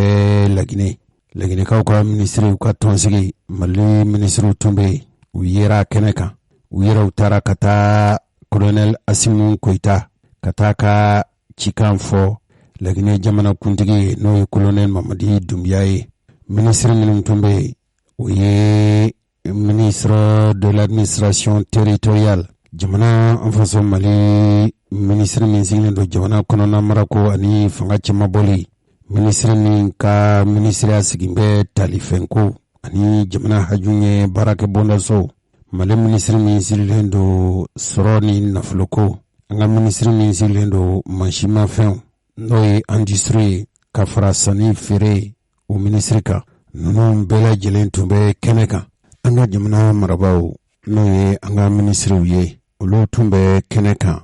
laginɛ. nin tun ye laginɛ yɛrɛ jamanakuntigi n'o ye colonel Mamadi Dumbuya nin y'a yɛrɛ ka laɲini ye n'o ye ka balimaya lawaleya mali ani laginɛ cɛ. nin bɛɛ ye dalu min b'a jira k'a fɔ bamakɔ ni kunakiri cɛ a bɛ se ka fa ka jɛ cogo min. balimaya ni kelenya ani jamana fila ka balimaya o bɛ se ka sinsin cogo min na. bɛɛ b'a dɔn k'a fɔ ni ko mali ani laginɛ hakilimani do fotigi ko habina fa hadamaden fugon fila farikolo kelen kɔnɔ o de Mali ni Laginɛ cɛ ye n'a ma ɲɛ k'a fɔ a bɛ fɔ k'a fɔ Mali ni Laginɛ ye kelen ye a kana kɛ dalafɔ dama ye a ka se ka lawaleya jamana fila denw bɛ se ka tɔnɔ sɔrɔ cogo ɲuman min na n'a fɔra k'a fɔ Laginɛ jamana kolatigɛw o bɛ kɛnɛ min bɛ sigi o kolatigɛla minisiriw fɛ dɔgɔ furancɛ nin kalo in tile 4 tɛmɛnen Mali minisiri 5 a ɲɛmɔgɔya tun bɛ an ka jamana minisiri min sigilen don an ka jamana ni jamana wɛrɛ cɛ kun ɲɛnabɔ la n'o ye Abdoulaye Diop ye ale tun ye Mali ka ciden ani Mali minisiri tɔw tun b'a kɛnɛ kan Colonel Mamadi Doumbouya a ye ninnu wele Mali minisiri do u ka laada tɔnsigi an ka minisiriw ka y'a kɛnɛ kan an ye sariya minnu sɔrɔ ka bɔ an ka jamana ka furuba laseli bon na o sariya ninnu dɔw filɛ nin cɛkɔrɔba ni musokɔrɔbaw ekpo nin yɛrɛ tɛ siɲɛ fɔlɔ ye wa Mali ani Laginɛ ni ɲɔgɔn cɛ ni ɲɔgɔn na tɔnsigi ɲɛmɔgɔya kunbɛn ka kɛ nin cogo la ne jo se kɔni t'a kalama ka fɔ nin ɲɔgɔn na delila ka kɛ ka daminɛ kabila Modibo Keyita fo ka se bi ma n'a kɛra fili ye fo ni aw y'a la tilen kɛ. Nous avons été agréablement surpris. An ka minisiri min sigilen don an ka jamana ni jamana wɛrɛ cɛ ko ɲɛnabɔ la n'o ye Abdoulaye Diop ye a ko olu wasara a kɛra balenako ye nisɔndiya balenakoba. Par cette initiative du président de la transition guinéenne. K'a ye k'a fɔ Colonel Mamadi Doumbouya min n'ale ye jamanakuntigi ye Laginɛ dɔnlatigɛ ani waati latɛmɛ fanga ɲɛmɔgɔ jamanakuntigi k'olu bisimila u ka foroba jamana ka foroba minisiriw ka laada tɔnsigi kɛnɛ kan n'an ŋaniya taara a yɛrɛ fɛ. De nous convier. Ka anw wele k'an kɛ a tɔnsigiba dɔ ye. À cette session spéciale. Nin kɔni u ka tɔnsigi u ka minisiriw ka tɔnsigi kɛrɛnkɛrɛnnen kɔni ye anw bolo. Du Conseil des ministres de la République de Guinée. Laginɛ jamana kolatigɛ minisiriw k'u ka laada tɔnsigi ka anw bisimila an ka y'a kɛnɛ kan. Surpris, c'est vrai,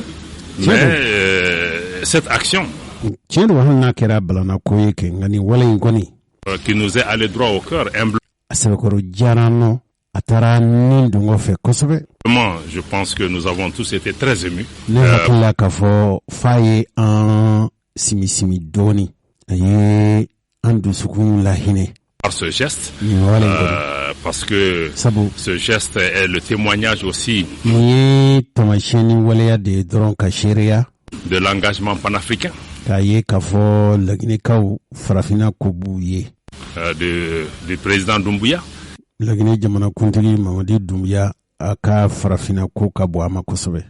Comme du président Goïta. Hali min yɛrɛ ye anw yɛrɛ ka don latɛmɛ fanga ɲɛmɔgɔ ye n'o ye Asimu Koyita ye a fana ka farafina ko b'a nin kan kosɛbɛ. Qui sont les héritiers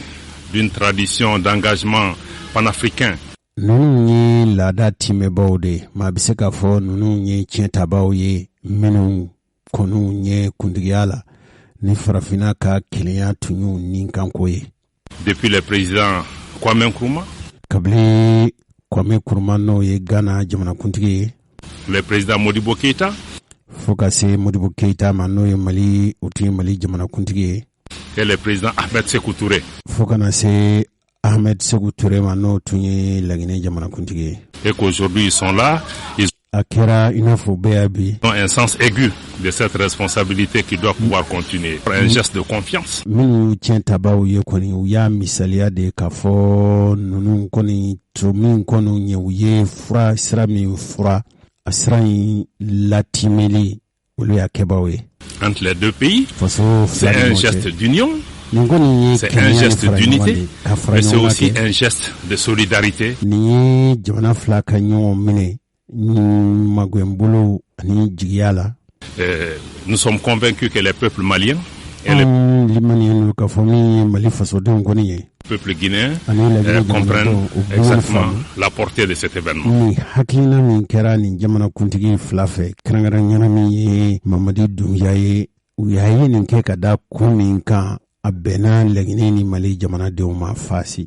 Nous le comprenons aussi parce que nos deux pays traversent en ce moment anya famu fana sabu jamana fila nunu u coron bɛ gɛlɛyaw la bi gɛlɛyaw bɛ ka tɛmɛ gɛlɛyaw la transition politique jamana fila in bɛɛ lajɛlen bɛ waati ani dolatɛmɛ fanga baaraw de la où ils ont besoin davantage de renforcer u yɛrɛ kan ka ɲɔgɔn minɛ ni faso fila in kɔni leur solidarité parce que u ka ɲɔgɔn dɛmɛ sabu il y a une communauté de destin k'a dɔn k'a fɔ u ka sini sirilen don ɲɔgɔn na Mali ni Laginɛ kɔni bada kudayi u kan ka ɲɔgɔn minɛ sabu u ka ko bɛɛ ye kelen ye u ka ko bi laban cogo kelen na Rajal ani lamɛnbaaw aw b'a dɔn k'a fɔ nin bɛɛ ye kibaruya min b'a jira k'a fɔ Mali kɔni Laginɛ cɛ furala ka jɛ maintenant les circonstances actuelles font que ce qui est anw ka ministre tilalen kuma na Laginɛkaw ka ministre ale ye kuma ta a ko lahalaya minnu bɛ senna bi théorique devient de plus en plus pratique et on voudrait n'a fɔra k'a fɔ Mali ni Laginɛ ye kelen ye dala kuma tun don nka a bɛ ka waleya bi remercier nos deux chefs d'État nka nin baara in sabatili fo ka jamanakuntigi fila fo n'o ye Laginɛ ta ni Mali jamanakuntigi pour leur initiative et surtout ye nin ŋaniya minnu ta kɛrɛnkɛrɛnnenya na comme il l'a dit tout à l'heure, cette initiative lumineuse du président de la transition. Il n'a pas ministre Abdoulaye Diop y'a jira cogo min ni hakili ɲuman min taara Laginɛ jamanakuntigi fɛ qui a dit mais pourquoi pas un conseil des ministres ensemble. Munna jamana fila bɛɛ ye kelen ye munna u tɛ jɛ ka u ka jamana kolatigɛlaw ka ministre lada munna u tɛ jɛ ka kɛ ɲɔgɔn fɛ dɛ. Et aujourd'hui nous nous sommes sentis au Mali et les Maliens se sont sentis vraiment en Guinée. O kɔni an y'a ye k'a fɔ anw Laginɛkaw hakili la k'a fɔ an bɛ Mali la Maliyɛnw limaniyana k'a fɔ bi kɔni u bɛ Mali la u bɛ Laginɛ. Pense qu'on est dans la traduction concrète de tous les vœux que nos pères fondateurs i n'a fɔ minnu kɔnna faso fila ninnu tutigɛbaw u ka ŋaniya tun ye fɛn min ye ont eu pour que ces pays se donnent la main et surtout ces deux nin jamanaw bɛ se k'u bolo di ɲɔgɔn ma nka kɛrɛnkɛrɛnnenya min ye jamana fila nin ye pays se donnent la main don jamana fila kɔni peut-être à quelque chose malheur est bon ko dɔw mana gɛlɛya a kana kɛ an ɲɛna k'a fɔ gɛlɛya o gɛlɛya a bɛɛ man ɲi ko dɔw gɛlɛman min'i sɔrɔ o ye koɲuman de ye que les sanctions nous unissent un peu plus kɛra sabu ye ka Mali ni Laginɛ u k'a to u ka ɲɔgɔn minɛ mais nous souhaitons comme il l'a dit nka an bɛ fɛn min kanu i n'a fɔ ministre Abdoulaye Diop y'a jira cogo min que l'on nous comprenne ko mɔɔw k'an faamu et que l'on ouvre l'espace de discussion d'échange pour que on se parle kɛnɛw ka dayɛlɛ kumaɲɔgɔnyaw ka sigi min b'a to kumaw bɛ se ka sɔn nɔgɔya pour qu'on travaille ensemble baara bɛ jɛ ka baara bɛ se ka kɛ cogo min et en tout cas a ko ma kɛ s'il y a un point positif dans tout cela c'est que le Mali et la Guinée qui sont les poumons des Mali ni Laginɛ b'i n'a fɔ farikolo kelen même corps dusukun fila maintenant font respirer très bien ce corps olu bɛ ka kɛ sabu ye ka farikolo in bɛ se ka nimaya cogo min nin ko in bɛɛ lajɛlen nafasɔrɔ sira ye fɛn min ye o ye ni ko yɔrɔw ka kɛ kelen ye a tɛ taa sirabaw kɔ o ye bolifɛn mobili boli siraw ani nɛgɛ siraw ye u bɛ se k'a lawaleya cogo min Mali ani Laginɛ cɛ. Le chef de l'État a demandé au collège des ministres, que ce soit les ministres guinéens et les ministres maliens, de se mettre ensemble et de... Ni le kɔfɛ sa Laginɛ ministre dɔ ko ko ci min dira u ma Mamadi fɛ o ye k'a fɔ Mali cakɛkulu in ani Laginɛ cakɛkulu in ka sigi kɛnɛ kelen kan ka hakili jagabaw kɛ. Travailler sur 3 axes. Ni bolofara saba ɲɔgɔn boɲɔngo ye. L'axe économique, sɔrɔ ni nafolo ɲini. L'axe social, l'axe politique, dans le bien-être. Fila ni ɲɔgɔn cɛ ani kolatigɛ jamana jɔli kolatigɛ sira olu bɛ se ka sabati jamana fila ni ɲɔgɔn cɛ cogo min.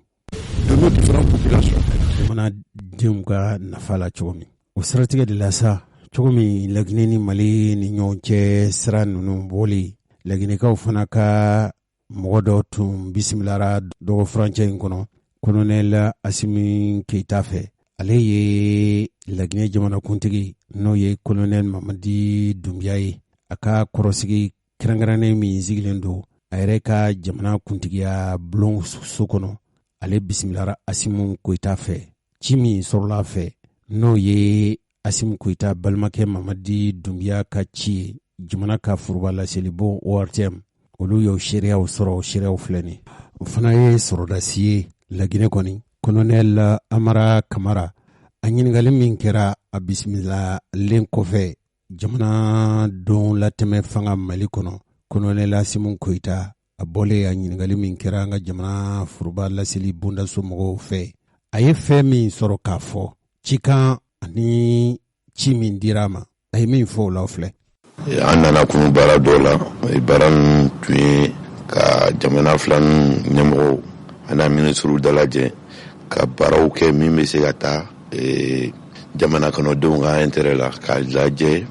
foyi min bɛ se ka ɲɛ ani min bɛ se ka kɛ ɲɔgɔn fɛ jamana fila ni ɲɔgɔn cɛ pour que transition mun daminɛna ani jamanadenw ka hɛrɛ sɔrɔ bɛ mun na ka hakili ɲuman di ɲɔgɔn ma ani k'a tacogo fana jateminɛ cogo min na an ka baara ninnu fɛn c'était essentiellement au retour à tɛmɛna alhamdoulilah très bien inchallah on bɛ tila ka segin une autre fois et délégation malienne fana bɛ sara la ka taa Guinée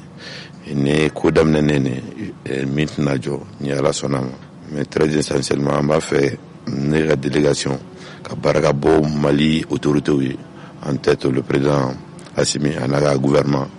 u ye facilité mun kan anw ye pendant notre séjour ici